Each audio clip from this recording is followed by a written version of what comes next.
Warning. Listening to this show may result in increased levels of inspiration, motivation, and innovation. Side effects can include the immediate urge to take massive action to build a better business and life for yourself and others. You've been warned. Welcome to Influencers Radio with your host, Jack Mize.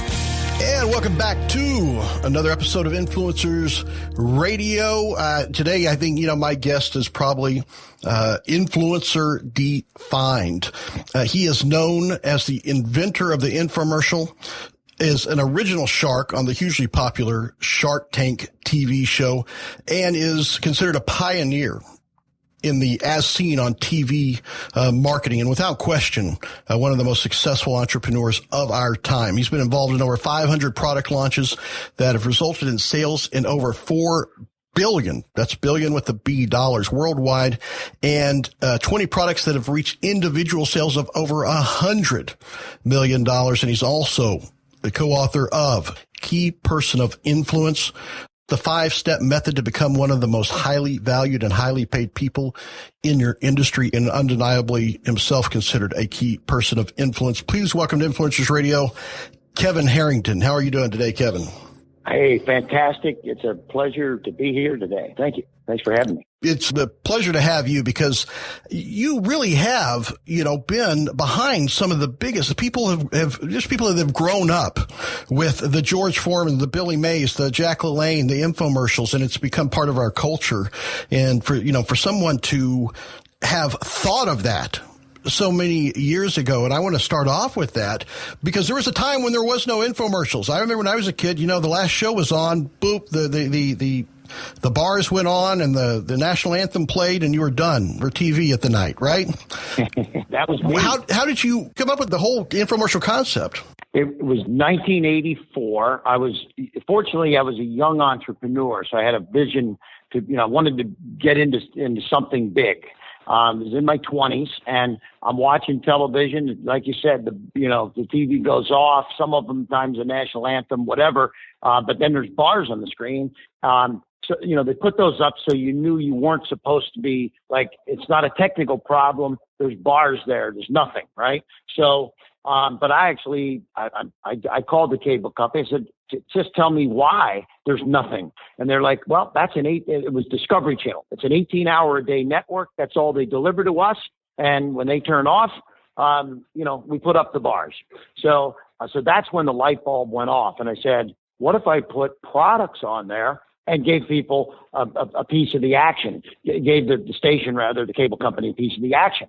So I started searching, and as the entrepreneurial mind goes, I was attending a lot of these trade shows and home shows, and I'm watching Arnold Morris, Billy Mays, different pitchmen. And see, this is the thing. They had a story. They had a product with a story, and they're cutting through a Coca-Cola can, a hammerhead, a muffler with a knife. Well, that's the Ginsu knife. And by the way, we got 10 of them for $10 today, right?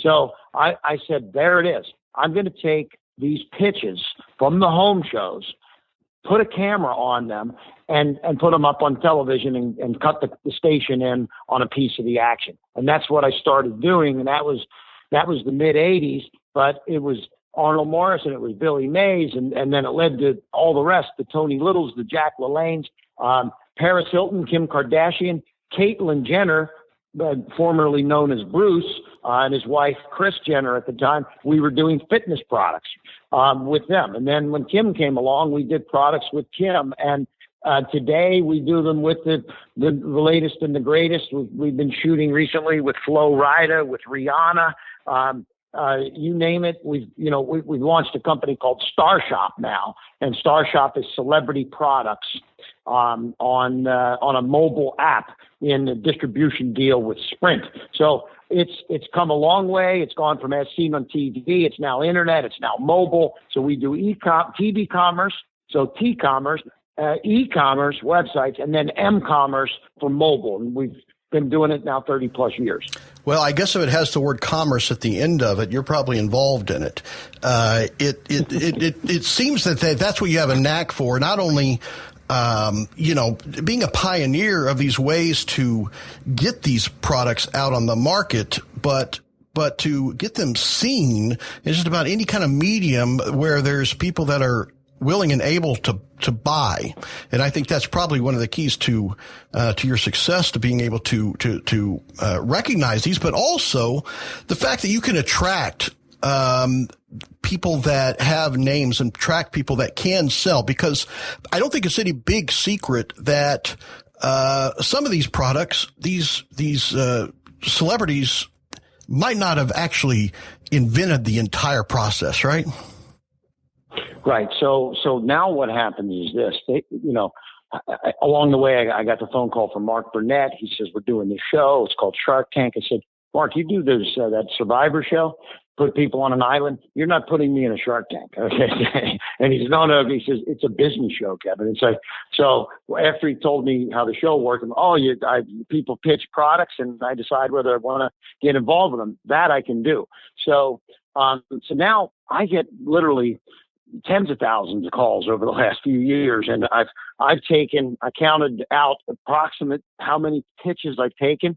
It's over 50,000 over the last 30 years. And over half of that in the last, 5 years now since Shark Tank. So, because people, they see me on TV, all the original episodes I did are now running on, in syndication. And so you'll see them on, and not only on CNBC, but also in other countries around the world. So my phone rings, people have an idea. I tie up the rights to the products now, and then I go find the celebrity or the talent.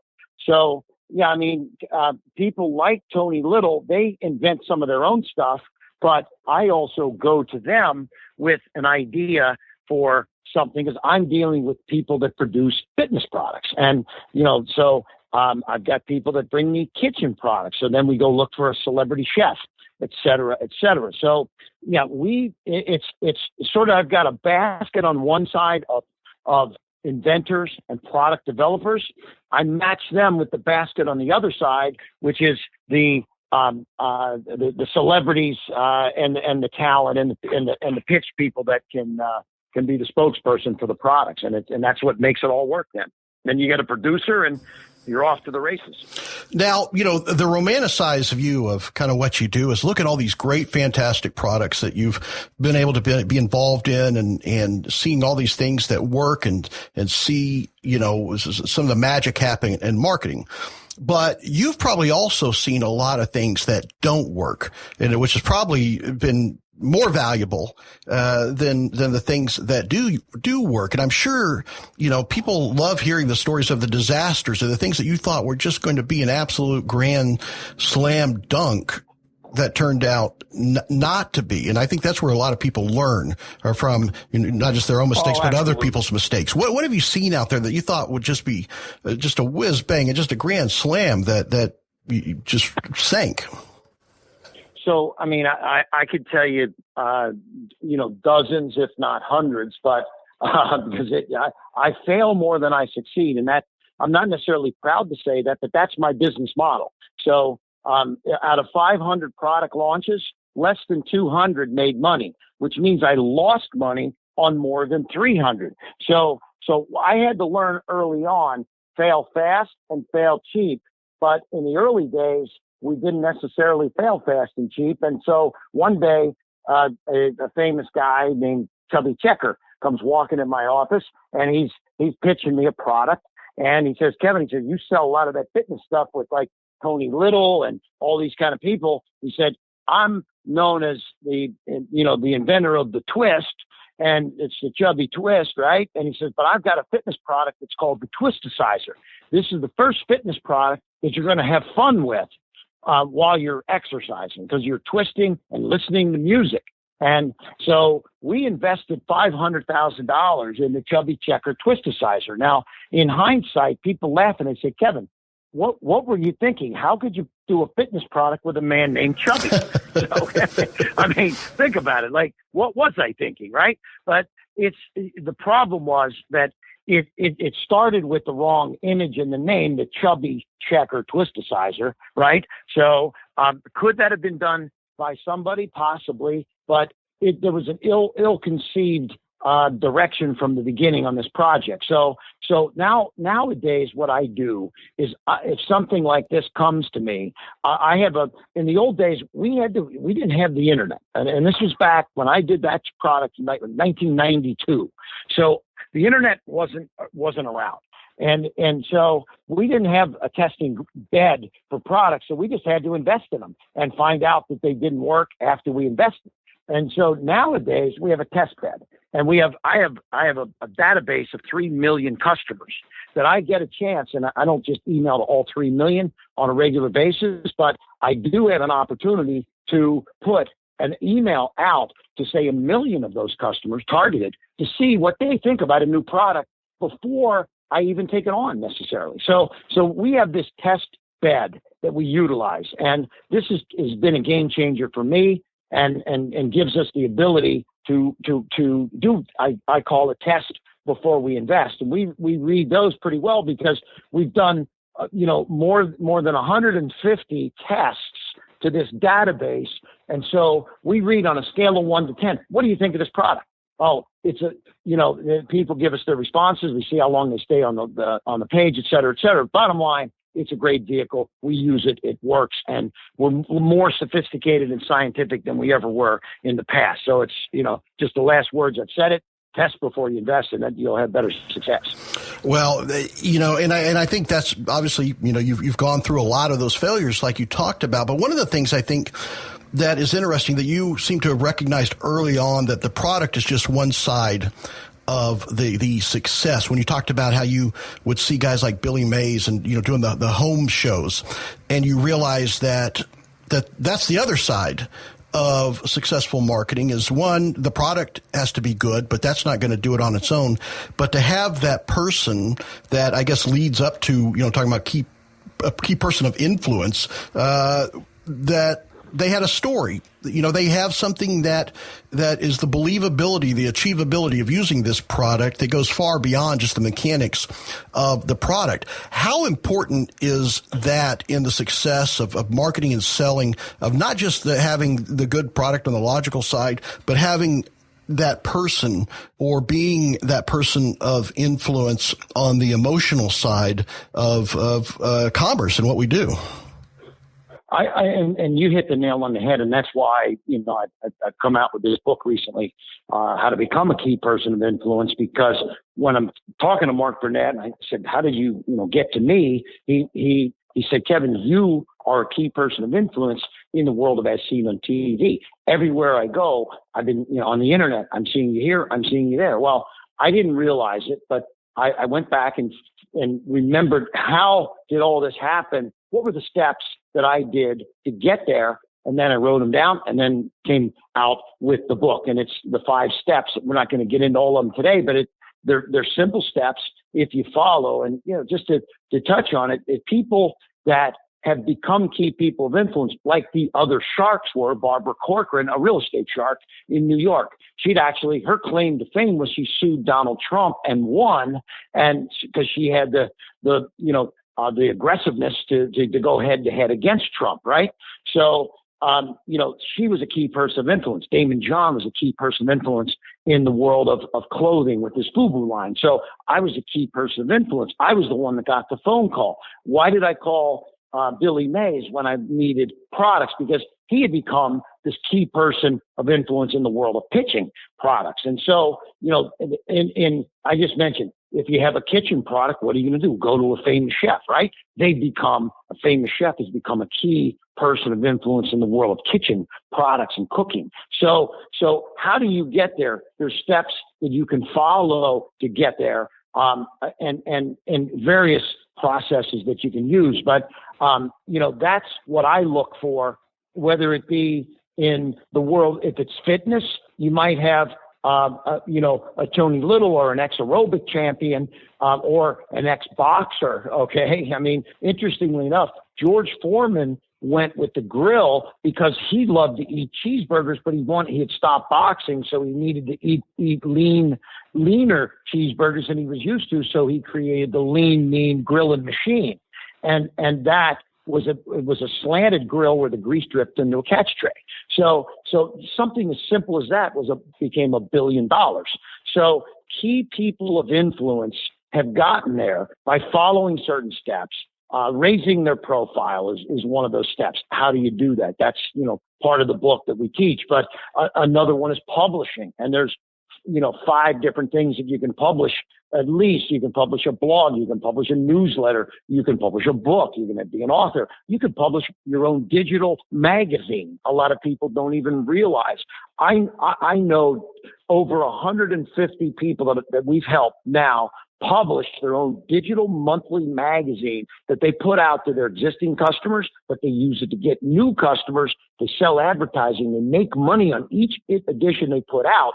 And they get this distribution vehicle. All the content is free because people want their information repurposed through digital magazines, and it's an amazing way to build your brand. So, becoming a key person of influence is like building your brand, raising your profile, getting up there to a high level, and being the one that gets that phone call when the next producer is producing that hit TV show that he wants someone for. How can you be the one that gets that phone call? That's what a key person of influence is. Yeah, and it comes to different levels. And one of the things I think I want to make a distinction here is you've kind of added a variable to what a lot of people think about in the marketing and selling world. A lot of people look at, say, for example, what you talk about the products and the selling, that one, you have the person that invents the product, and then you have the people that sell the product. And one interesting thing about you that I think gives you a whole other set of eyes on this is I step back and I look, well, let's see, Kevin doesn't invent these exercise machines. And I don't see Kevin's face on the infomercial selling the exercise machines. Right. But you're probably one of the most important and successful entrepreneurs, and consider that key person of influence. I guess that you're one of the people that people come to put this together. And I think that's, part of your being a key person of influence you talk about partnerships. That you don't necessarily have to be the person that knows how to invent the machine or the person that is actually the face of selling the machine, but you can still be a key person of influence in your ability to cultivate these partnerships. Talk a little bit about that. Yeah, absolutely. So you hit the nail on the head. Out of the 500 products I talk about launching, I am not the inventor of none of them except for one. I had one product in the last 30 years that I was the inventor of. Only one. And by the way, I lost plenty of money on my own product because I was way too close to it and got too emotionally attached to it. So that's why I don't even like to be an inventor. It's a business. When I see a product, I say, can I make money with this or not? And it's not mine, and I'm just going to keep throwing, good money after bad into it. So you don't have to be an inventor. I mean, I walk into a cocktail party and I talk to people, and I can make deals in that cocktail party by taking someone's idea from one side of the room and matching it to an investor on the other side of the room and take a cut of the action and make it all happen. I mean, that's how simple it can be. And so if you just keep your eyes and ears open, everywhere you go, there's people that have ideas for inventions. And, I know it because I get stopped by cab drivers, by the worst one is when I'm just about ready to get a massage after a 18-hour day, and the masseuse starts pitching me as they're starting the massage. And I'm like, look, the reason I need this massage is because I get pitched all the time. Please, let's do this afterwards, right? So make a long story short, you don't have to be an inventor. You can partner with people. I partner with the people that own the products. I partner with producers. I partner with TV stations and international distribution. I also partner with the factories to make it. So, the partnerships are fabulous, but I also partner with, I mentioned Star Shop and my mobile app that has distribution through Sprint, right? So the Sprint is involved in that deal, and they're involved as a distribution partner. So they're putting the mobile app on many of their phones. So that is another a partnership type of a program, although from a legal standpoint, the word partnership doesn't always mean a legal partnership. It's a distribution deal. So, it's amazing how many opportunities there are to partner. I'll give you one more. So Sprint being one of them.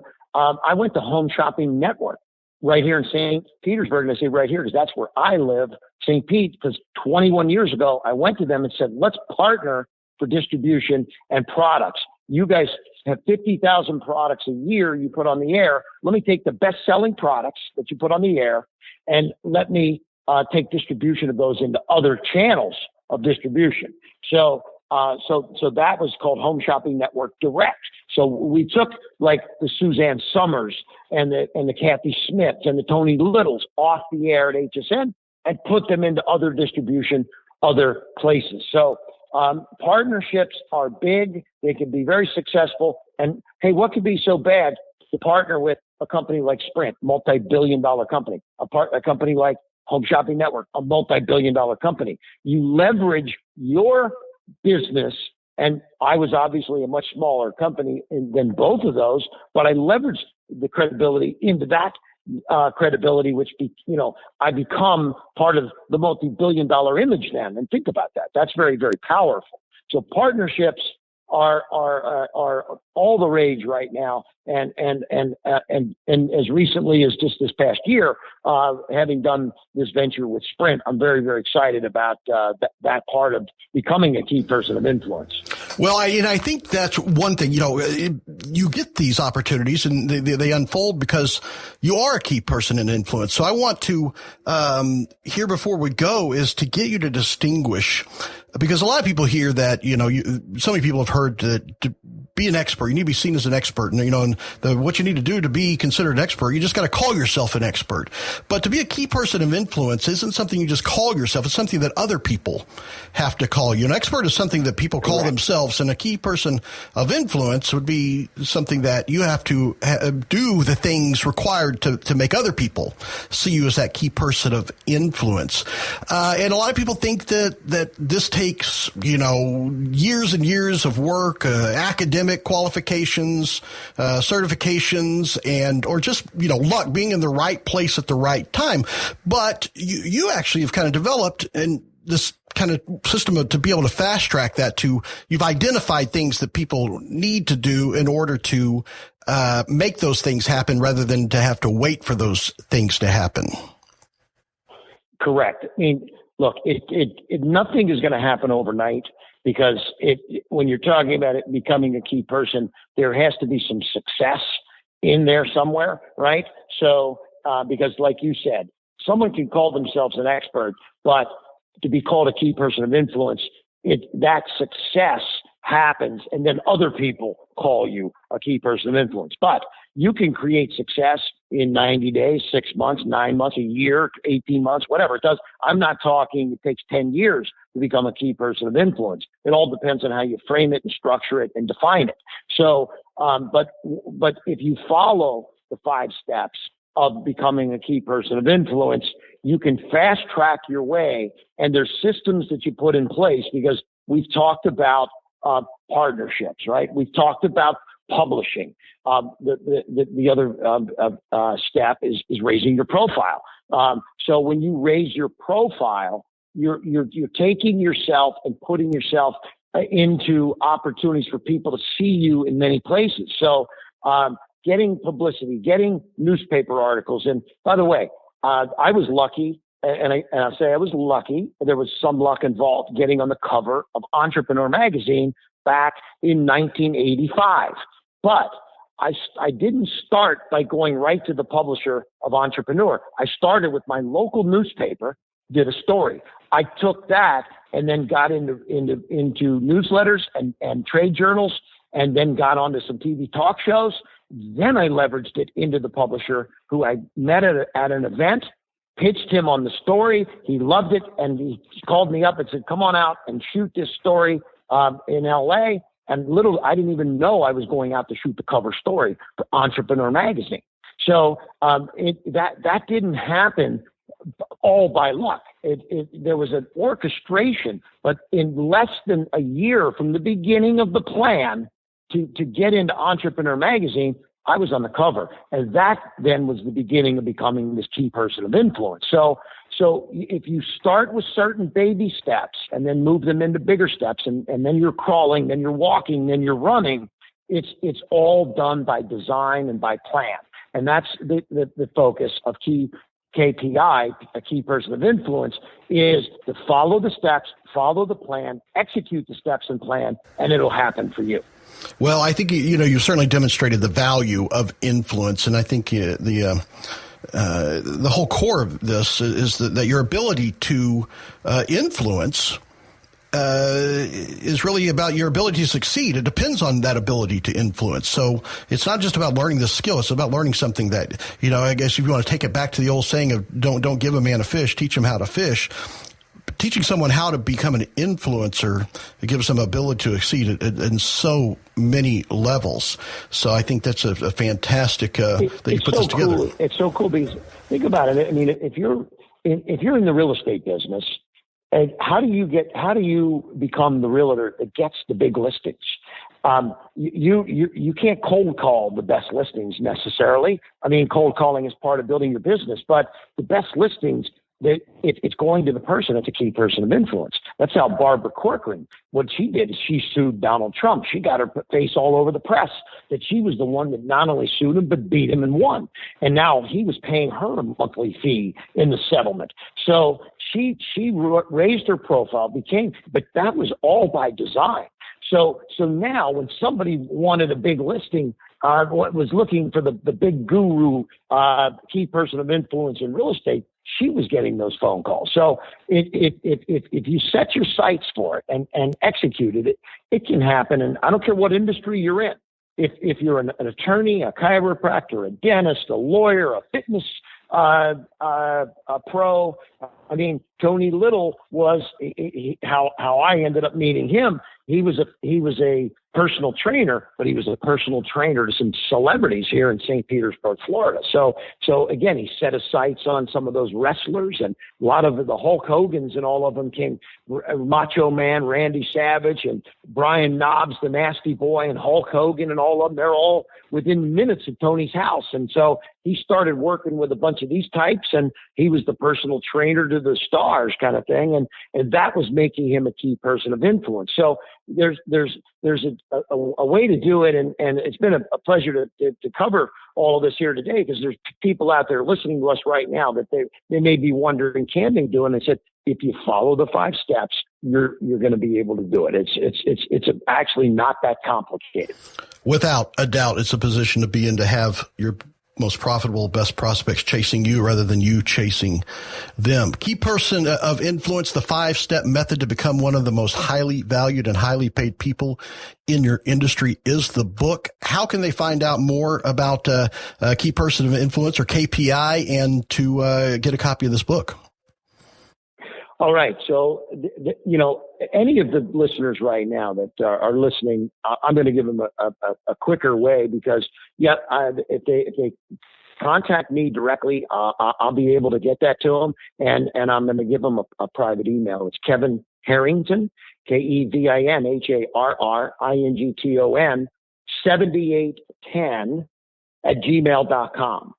Kevin Harrington, 7810 @gmail.com. And that is a special private email that I'll take care of any of your listeners, Jack, because I want to make sure that we get everybody taken care of in the best way possible.